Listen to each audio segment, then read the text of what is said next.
I'll take Fog of War off just so I can see this team battle, which will probably shape up. I am once again omniscient. Yes, omniscient. All-seeing. Alchemist is Ramboing in with his ultimate on. He's very durable. He also has finished up a hood. But he is not, I think, durable enough, even with the hood. Whoa, Stormseer's finished up his BKB, so Scourge is very powerful at this point in the game. And Visage has his Sheep Stick. So all Scourge here is very potent. Actually, and Witch Doctor has a mechanism. There are two heroes on their team with a mechanism. Both the Witch Doctor and the Visage have a mechanism, which it's good in a longer team fight if you can use both. I forget how long the mechanism buff lasts, but 2 is better than 1, but it's not a whole lot better. Usually you only see one mechanism. Might have been better for Witch Doctor to get himself, I don't know what, not a Ghost Staff, that wouldn't work. Oh my god, Storm's here zipping in against his Alchemist. Zip, zip, zip, zip, zip. And he has his BKB on, so he's wreaking havoc. The Witch Doctor is getting an ult off, which is pretty unusual. His ult is hitting a lot of people. Tidehunter popped his ult off. And Stormsphere's weighing back, picking off the Crystal Main. The Darkseer's gone to the fountain to heal himself up. The Alchemist is at very high health. He is finished off kill on the Puck, who escapes, unfortunately for him. The Twin-Head Dragon goes down. Stormsphere's BKB is gone. The Puck is actually back in the fight, despite being at very low health. And, oh my goodness, the Darkseer is in a lot of trouble since his teammates are gone. He is at decent health, but he needs to get out of here while he can. The Zaj is running away, and the Puck has managed to survive through that somehow. I don't know, that's an illusion of Puck. I'm not sure where the real one is. I think the real one died. Oh my, there's the real one. And Scourge is very low health. They have no one left to tank the tower. However, their mechanism is healing them up a little. And they're resuming the push with no one here but Crystal Maiden to defend it. And Stormsuit's out of mana, so we won't see any more super zips in from him. They don't really have, they have Puck to initiate, but just Puck at low health won't really be able to pick off the Crystal Maiden or do much initiation. And Stormsuit is tanking this tower and taking a lot of punishment for it. And it does not look like they're going to get the tower. Despite them not getting the tower, they did pick up a lot of hero kills. They won quite I forget exactly what the total was, but they picked up a lot of hero kills. And now if you look at the totals, 13 to 30, so things just going abysmally for the Sentinel team. Roshan, still a while for the next Roshan to come up. Stormspirit actually still has his Aegis, so he did have the option of trying to suicide to get more mana and pick up a few more kills. However, he did not. That Aegis will still be around for the next push, so the next time they push a base tower, he will probably suicide to use his Aegis. Let me actually do quickly pop Fog of War back on. So, Sentinel Vision, as you can see, they really only have one ward far outside of the base, and that ward just expired this very instant. So they're playing blind pretty much. Whereas the Scourge side, they plopped down an offensive ward here, another offensive ward here. So they have two very offensive wards set up to facilitate their pushing in the bottom and the mid. Meanwhile, Puck goes down to some disable and nuking from the enemy team. Puck is hard to kill, but a Blink Lion is a pretty capable hero killing the Puck, because Blink Sheep is pretty much instant disable, and you really can't get out of it. Whereas other things, like even Impale, takes a bit of time to travel, and Puck could always invulnerability himself, Waning Rift or whatever that ability is called. ZSMJ on the Alchemist, he is up to 181 creeps, 83 creep stats at the 36-minute mark. So that's respectable, but it's not really too much. He does have his Goblin's Greed. The Scourge has 3 minutes left on the Roshan, so we can expect them to push within that time period. Stormspirit also has an Illusion Rune, so his Zip-In BKB Illusion Rune with the Aegis can be very effective. Or will be, I should say. It will be very effective. And he is actually headed top lane. We'll see if he can kill the Alchemist with this Illusion Rune he has. I doubt it, but maybe he just wants to drive this Alchemist away from free farming and pick up this pretty massive creep wave himself.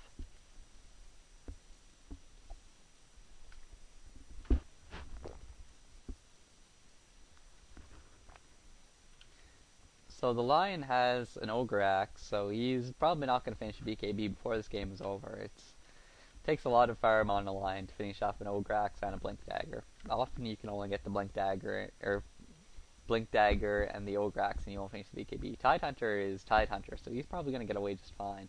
Maybe not, though, because, the Vacuum from Darkseer does a lot of... But the Tidehunter ultimate in return is very chaotic to their team. We can see Visage is going to be stunning with his familiars. Crystal Main is ulting. The Storm Spirit is here, running riot. The Tidehunter is still alive. And so they win on the Tidehunter. However, the Tidehunter being a very durable hero, despite not really having any farm, he does have a Vitality booster to boost his hit points. But his ability to shrug off disables, and ultimately he did get his ultimate off, which is a funny turn phrase, but ultimately he ultimated. And then Storm Spirit came in, and that was the icing on the cake. And now I think this game is over because the Rax is about to fall. So in terms of, I was saying, Sentinel really need to catch a hero out of position and pick off a good kill. But you're not going to be able to do that on the Tidehunter. On the list of heroes to try and surprise kill, Tidehunter should be last on your list of heroes to do that too, because in particular against the Storm Spirit, who can come in from almost pretty much anywhere. So now he's level 16. Your maximum distance on your ultimate is quite huge. And if you go in on the Tidehunter, he can very quickly turn things around on you, because he will be able to get his ultimate off, and his teammates probably do have a lot of time to show up. So Storm Spirit comes in for an easy kill on the Crystal Maiden, which is disrupted by the Lion, but it's still not enough. He still gets the kill with the help of his allies. This Alchemist is trying to stun. However, he's hexed. He might end up stunning himself. We'll see if he got... Okay, he's fine. But Scourge is in retreat. Since they have the Rax, they don't see much point in sticking around much longer. A Crow is cheekily running away. Would have died in one more hit. They just barely got the Crow out of there. Visage's familiars are in some danger. They do give a lot of gold. I think Alchemist will probably be able to kill those without them escaping if he was right next to them. But he doesn't stand right next to them. I think Alchemist probably should have tried to kill those. It's pretty easy. It would have only been... They have 500 health and no armor. So just a few hits. But in any event, he did not opt for the familiar kill.